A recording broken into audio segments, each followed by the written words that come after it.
Please welcome VP and Head of Sustainability at Everledger, Carrie George, Program Director at Andes Amazon Fund, Enrique Ortiz, and your moderator, Executive Director at the Miller Center for Social Entrepreneurship at Santa Clara University, Dr. Thane Kreiner. Good afternoon. Thank you all for being here. We've spent some time talking about the interconnected problems of artisanal and small-scale mining, and we should mention that some of those problems also exist with industrial mining. And what we want to talk about in the next 25 minutes or so in a conversational format are what are some of the promising solutions that we see and how can we bring those to scale. We bring very different perspectives, so I want to start by having each of us introduce ourselves, and let's start with you, Enrique. Thank you very much. I am a program director for the Andes Amazon Fund, which is a fund that has the main aim is to create protected areas. But we live in a world where not only national parks are the solutions, but also different initiatives that are municipally or regionally or state-based or individually as private lands. So what we do as Andes Amazon Fund is mainly to help governments, initiatives by locals, as well as communities, indigenous communities, to protect their land. And the reason why I'm here is because many of these lands have been also the subject of artisanal mining, and in many cases illegal mining happening in their territories. So part of our agenda has been also to work to solve the problem, support the communities to deal with this problem. Great. Thank you, Enrique. Carrie? Thank you so much for this opportunity. I'm really excited to be here, and it's been great to engage with Enrique and Thane on this subject. Again, my name is Carrie George. I'm the Vice President and Head of Sustainability Solutions at Everledger. Everledger is most known for its blockchain and other emerging technologies having to do with diamonds, gems, batteries, and other materials and commodities.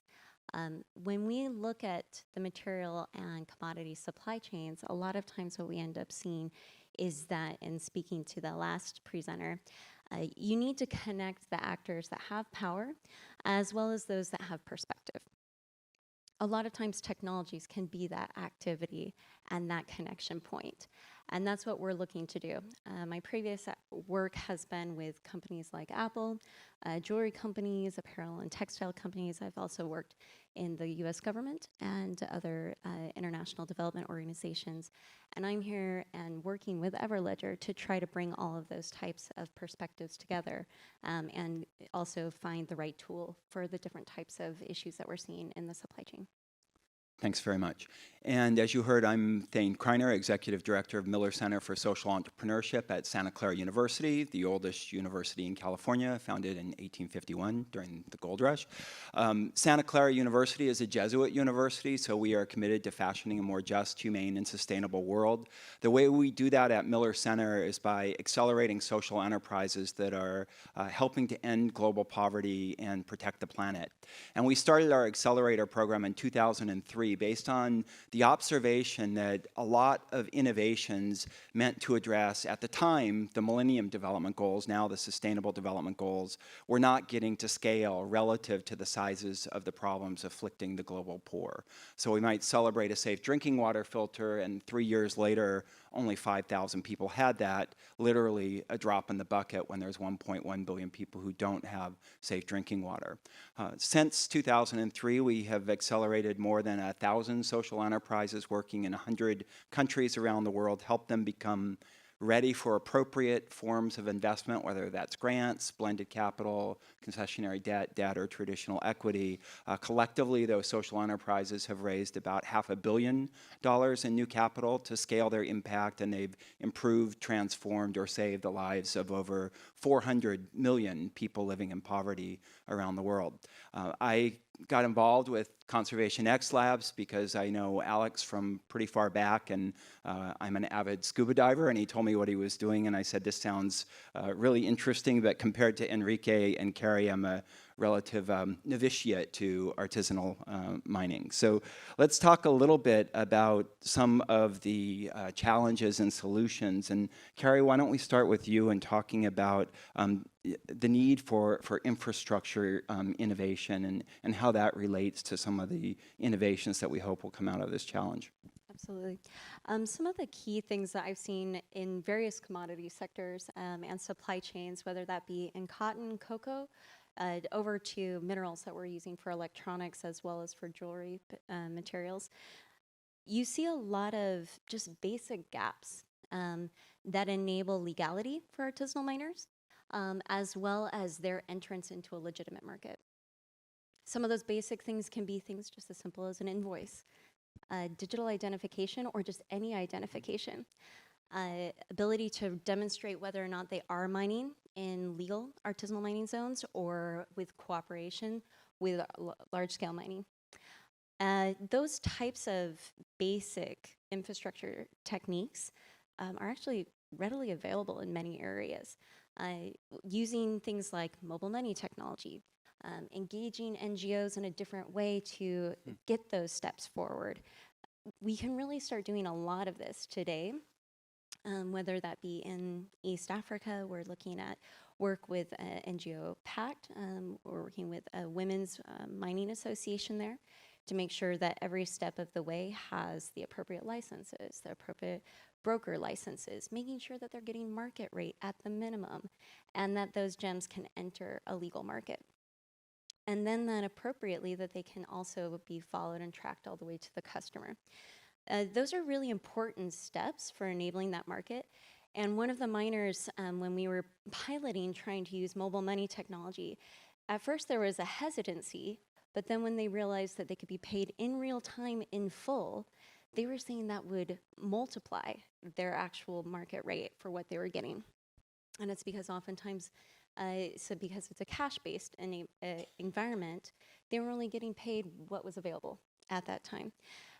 These basic things can open markets and open artisanal miners to, one, see incentives for contributing and engaging in a legitimate market, and that we can start incentivizing them towards other behaviors and other ways of going about this. Great, thank you. So I should mention that as a Jesuit university, we are connected with the Jesuit network, and one of the things that we did recently is work with some Jesuits in DR Congo to conduct a mining alternatives project study and really understand the impact of responsible sourcing initiatives in two provinces there, Katanga and Lualaba. And this involved interviews with over 345 community members, among them many women and children. And what the Jesuits found is that many people were very fearful of responsible sourcing initiatives because artisanal mining has become the only livelihood that is available to them because of industrial mining, ruining the water supply and making their dependency on ecological systems that they had worked with for many years no longer tenable. So this is a very interesting challenge that we have this downward cycle from mining processes with the loss of biodiversity on which communities are dependent on. And at the same time, people are not excited about responsible sourcing initiatives because it may further limit their ability to participate in the value chain. And what we found is that particularly women and children are involved in some of the most dangerous parts, the cleaning and the transportation of the cobalt. So one of the areas that we see a need is technological innovation to mechanize some of those things that are done manually now. I know that you have a different experience in Peru in terms of what we've observed in the Congo. Do you want to talk a little bit about the illegality of mining in Peru and what you see as potential solutions, Enrique? Yeah, let me start first telling you a little story about the real reason why I'm here. You know, it's not necessarily because of the funding we do as Andes Amazon Fund, but it's also that I've been involved in this field since the beginning. That it became to be an explosive problem. You know, in 2008, a friend of mine, when I was still a field biologist, asked me to join for tracking jaguars with an airplane And then I joined him, and I heard the gossip somewhere around that there was illegal mining was actually expanding tremendously. So I managed to convince the pilot to go and see these areas that I was told. And literally, we found there was an incredible non-seen problem that was expanding in a way that you had to do something about it before it gets too bad. Because of my contacts at that time, I managed to publish those photographs that I took from the plane, and they were in the front page in the most important newspaper in Peru, in El Comercio. And literally, within a week, the Minister of Environment was in a place in the sites trying to see what is the problem. Since then, I've been involved, as you will see later, in making a movie about this problem. But also, I've been involved in a number of activities as an activist, including all the way to rescuing children that were kidnapped in these areas, or seeing how it is in the field. And one of the things that I saw was that it is a problem that, number one, is really enormous, is growing a lot, but it's also very much unique in many other ways. For example, the populations that are involved there are engaged in this activity as a way to make money quickly, and I guess, basically like a low-hanging fruit or low-hanging profitable fruit. So people are actually getting to the field, working in these mining camps and making quick money, but in a very horrible job. I always was wondering why there are other people who are, for example, working in the markets or driving motorcycles for transporting people. Why you are not involved in mining if it is such a profitable thing? And the answer is always the same. It's a horrible job. So it is one of the things that we need to remember is that it is not necessarily a local population who lives there, which is previously was farming locally and then suddenly are engaged into mining. No, it's actually a lot of people who are transient, who go there with the idea of making money and then probably go somewhere else and probably open a store, or who knows. So the characteristics of mining are very different, I assume, in Africa, in Asia, and something that we need to keep in mind in order to design solutions. Right. So one of the points that I take away from your comments is that we need innovations, at least in Peru, that, and I think it's probably true all over the world, that make artisanal mining a more dignified livelihood. And that's a fundamental human right, is to engage in dignified livelihood, something that brings you joy. And we could see from the videos earlier that artisanal mining, when people are walking in oil barrels full of mercury, is not dignified. So how can technology play a role in that, Carrie? I'd love to give a few examples. I really loved the last comment about power with perspective and perspective with power. Just a few examples from different material supply chains. I have met some wonderful NGO engagement or actors in Indonesia when I was working on the tin sector. There's 2 main islands in Indonesia that produce at that time, over 50% of the world's exported tin. Tiny little islands, Bangka and Belitung. At that time, one miner was drowning in mud per week, as was reported by Friends of the Earth. And I spent basically a year commuting there. And when I started engaging with some of the local mining companies, the artisanal miners, and some of the NGOs, it was very clear to me that they had a very powerful perspective. Unlike a lot of areas, the large-scale mines were not so large-scale, they were medium-scale, and they were actually locally owned, and locally owned by Indonesians primarily. And these Indonesians really had a pride in wanting to figure this out. But there wasn't the incentive for the transition. To Enrique's point, a lot of these were migrant laborers. They weren't migrant from necessarily other countries, but from other islands. And we needed to create that incentive. We ended up, and this is all publicly available, there's an entire reclamation planning process for profitable agriculture that could be transitioned into, but there wasn't the mechanism for that transition. And what we're starting to see emerge, and let me bridge a couple of concepts. There's a group called Closing the Loop that's doing a one-to-one match. They just had an announcement that Samsung, and I forget which model of their phone, but for every model of that phone sold, they will do one-for-one collection of a phone that is in sub-Saharan Africa that would normally be burned for its material or otherwise. And they're creating an economic closed loop for this urban mining. How powerful would that be if we could also do that economic closed loop for reclamation? All of that is possible with different types of technologies, doing tracking on one end and simultaneously enabling partners in the field that have the perspective and can start incentivizing the actions for reclamation, for real protections of forests, and give people that are looking for that. I love the phrase, what you said, the low-hanging, profitable opportunity that people are entering the ASM market or continuing in ASM, but for them to do reclamation or enter that agriculture market or actually do the urban mining, that are all of those alternatives that maybe they still do seasonal artisanal mining, but in legal areas, and still have the alternatives that are viable. So that is one of the pillars of the ASM Grand Challenge is reclamation and restoration of areas affected by artisanal mining. I think, Enrique, you probably have something to say about that. Well, just about to add that what we have seen before from the presentation of Luis, there are a number of technologies or innovations in technology that are helping us to understand. And I think it is important starting understanding what the problems are in order to come up with solutions. And I see a lot of room. I personally feel probably the most optimistic I've ever been in this field, considering that there is initiatives like this, like the challenge, as well as in the last year, in the area you have been seeing in La Pampa, there is political will to fight against the illnesses that this activity brings. And this is actually giving me a new light, a perspective, that with education, also with information, and the technology, the way that it can bring us with all that is something that's going to change things tremendously. Great.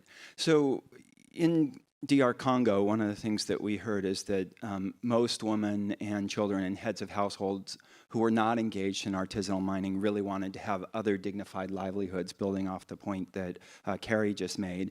And the things that they were most interested in were the integration of agriculture and freshwater fish farming using the aquaculture waste as a sustainable fertilizer, coming back to your comment about what Pope Francis calls circular models of production and consumption.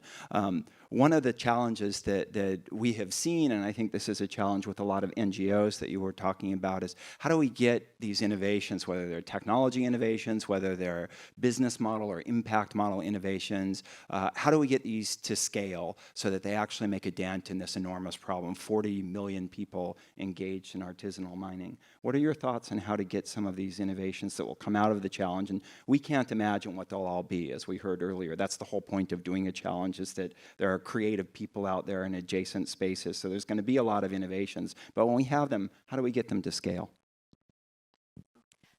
Enrique is such a gentleman. One of the things that I was always fascinated about in the last few jobs I've had in more traditional CSR corporate environments is we spend a lot of time deciding what we're going to fund to counter this risk or to proactively do this positive good.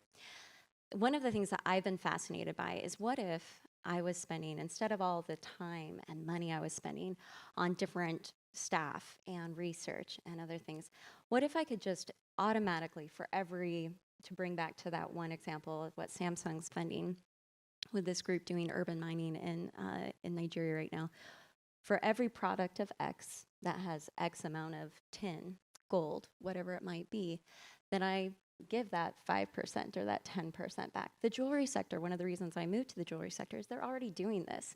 Most jewelers, because it's a typically considered a emotional purchase, people want to give back to something. They want it to have a very specific emotional buy-in. And so you see a lot of jewelers that give 5 to 10% of likely their gross or gross profit. And what if we could do that automatically to specific actors without any sort of additional admin or bureaucracy? It was just an automatic thing. These are all possible right now. With technology. With technology, yeah. Yep. We're doing this with blockchain technologies matching with different types of payment systems. Great. Enrique? Well, I made a short list of suggestions based on the experiences I've seen in the last several years. One of them is, in order to scale up, is we need to find solutions that are economically viable. High-tech solutions will help us informing, but when you have to apply them, it's a different story. One of the characteristics of artisanal mining is that very low cost implementation, because in many cases it's illegal, and if they get rate, the loss is not that much. So really the investment is limited in terms of that. So if we're going to come up with solutions, we have to think that one, they have to be affordable. Otherwise, it will not be applied. Another one is solutions that could be culturally acceptable by communities or by the people who are in the area. I have a number of examples of different alternatives that were proposed, and local people, just for reasons of believing that it's not like that, they just were not really implemented. Another one is that we have to think about the legal frameworks too. The legality is one important thing. The governments of Peru, Bolivia, and the countries where this is happening have a number of regulations that are in place which are supposed to help people who are, the quality of life of people. And we have to insert some solutions in a legal framework that complements government's efforts. And one that is very important is to think that this is way beyond, and we have seen it in the last presentation, way beyond an environmental issue. It is more than anything a social issue, as I mentioned, with human trafficking, with all the illnesses that the worst things you can imagine of society are happening in these places. I think those are the main points that I would like to suggest. Great. Thank you, Enrique. So let me add and build on this point about engagement of communities. I think we're all familiar with the idea of human-centered design thinking here in Silicon Valley. And in implementing these solutions, already hearing and understanding that there are differences in different mining communities, it is essential that we engage the communities in developing the solutions and bringing them to scale. And that's one of, to me, the beautiful things about social entrepreneurship is it does enable people and communities to become architects of their own futures. And that's one of the reasons that we're excited about working with the Jesuits and also with Catholic Sisters on the continent of Africa to help implement entrepreneurial ideas and innovations in communities that they already serve. The second thing I would say about Silicon Valley is if there's one thing that we're really good at, it's getting innovations and ideas to scale.